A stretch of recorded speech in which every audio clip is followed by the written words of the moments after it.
Welcome to Chrono Tales, a place where time, myths, and human nature collide.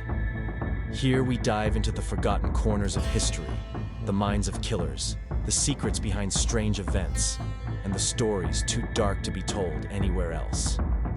Every tale you hear is drawn from the past, from the shadows, and from the people who lived it. So turn down the lights and listen closely.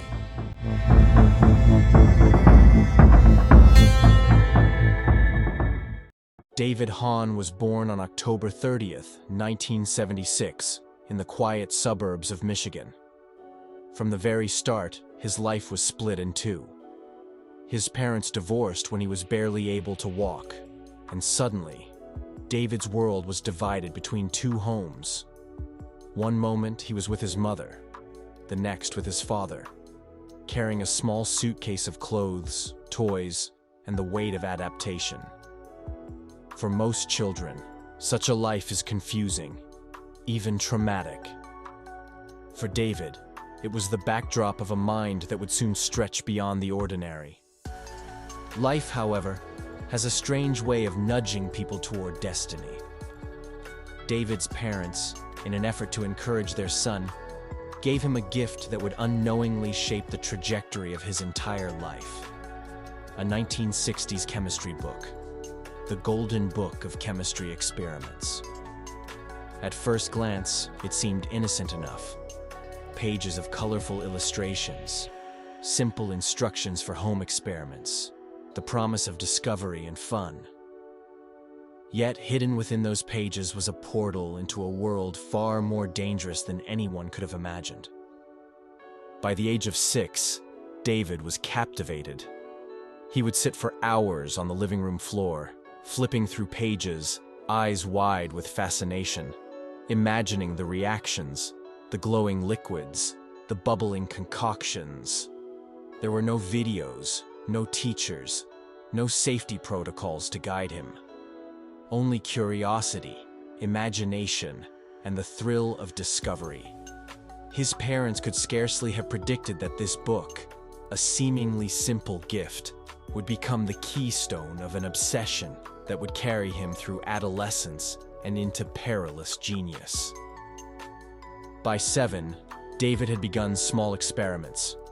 Baking soda volcanoes and vinegar reactions quickly evolved into more daring projects. He would carefully measure powders, mix liquids in glass containers, and marvel at the tiny clouds of smoke that rose from his improvised lab. Each fizz, pop, and unexpected reaction was a lesson, a challenge, and a thrill all at once. The line between play and science blurred, and David walked it like a tightrope with unparalleled focus. As the years passed, his fascination deepened. By age 12, David was reading college-level chemistry textbooks. He studied acids, bases, atomic structures, and chemical equations with a precision that astonished even himself. He was entirely self-taught. No classroom, no tutor, no teacher could compare to the fire driving him forward. His home became a sanctuary of learning, a labyrinth of books, notes, and small chemical containers, each labeled meticulously, each reaction a step toward mastery. At 14, David converted his father's bedroom into his first true laboratory. The space was cramped, shelves lined with glass flasks, bottles, and tubes. Powdered chemicals formed small mounds, ready for experimentation. Fumes rose into the air, occasionally triggering small explosions that rattled the walls.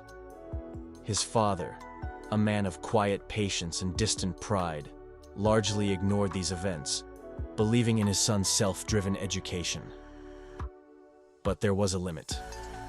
After a particularly loud incident, a gentle admonition arrived.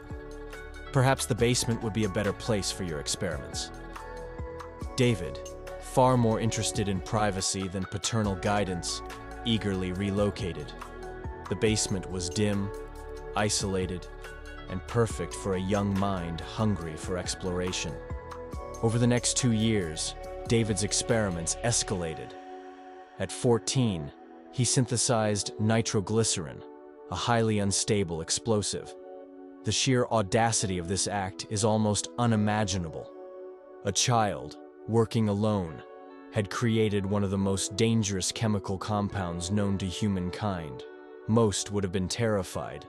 David was exhilarated. Confidence surged, yet with confidence came recklessness. His experiments became more ambitious, more uncontrolled, and far more dangerous. School offered a dual reality. In science classes, David excelled, his mind alive with understanding far beyond his peers. In other subjects, however, he struggled. Mathematics, literature, and social studies were secondary. The periodic table was primary. He had a goal, a vision of collecting every element, including the radioactive ones, to ensure he could conduct any experiment without limitation. To achieve this, he needed resources, yet his allowance was insufficient.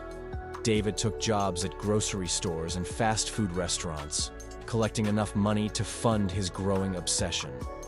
David's ambition was audacious. He dreamed of a personal nuclear reactor, a way to generate energy and produce isotopes. Alongside it, he envisioned a neutron gun, a weapon capable of initiating atomic reactions, a teenage mind imagining power on a scale few adults could comprehend. With meticulous planning, he began collecting radioactive materials. Smoke detectors provided americium, old clocks offered radium, and other everyday items contained elements he could repurpose. Each acquisition was a puzzle, a challenge, a step toward his vision. His backyard shed became the theater of his atomic obsession. Green glows illuminated the cluttered space. Test tubes hissed and fumed. Small fires and chemical burns became routine. His skin suffered. His hair turned faintly green, yet nothing deterred him. For David, science was not merely study. It was play, obsession, and ambition intertwined.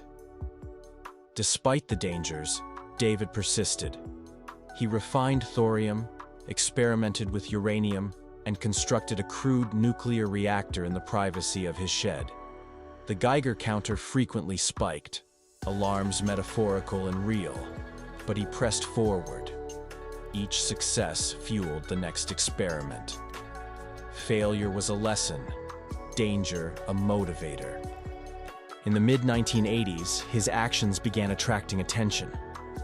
One night, David drove with radioactive materials in his trunk. Police lights appeared in the distance. Calmly, he warned the officers, "Everything in here is radioactive." Do not touch authorities were stunned. Bomb squads, federal agencies, and radiological experts were alerted. The suburban shed, once a playground of curiosity, had become a national hazard. Yet David's brilliance could not be ignored. Scientists approached him, curious and cautious. Radiologist Dave Mann, in particular, engaged with David, drawing him out through conversation rather than coercion. David confessed to his experiments, revealing the extent of his creations. The backyard reactor core, fully functional, was among the most dangerous objects imaginable. Federal authorities sealed the lab, removed radioactive barrels, and decontaminated the surrounding area. Thousands had been exposed to dangerous radiation, a testament to the consequences of unchecked curiosity.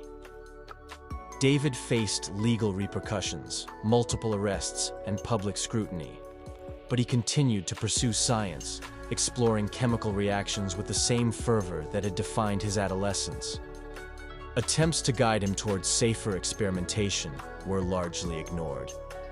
By his late 20s, his body bore the marks of his obsession: chemical burns, radiation exposure, and declining health. Even a stint in the Navy and later the Marine Corps could not temper his obsession. He attempted to channel his skills in structured environments, yet the need to experiment, to manipulate elements, persisted. Arrests followed, including for theft of smoke detectors containing americium. each incident a reminder of the fine line between genius and recklessness. David's later years were marked by solitude, obsession, and declining health.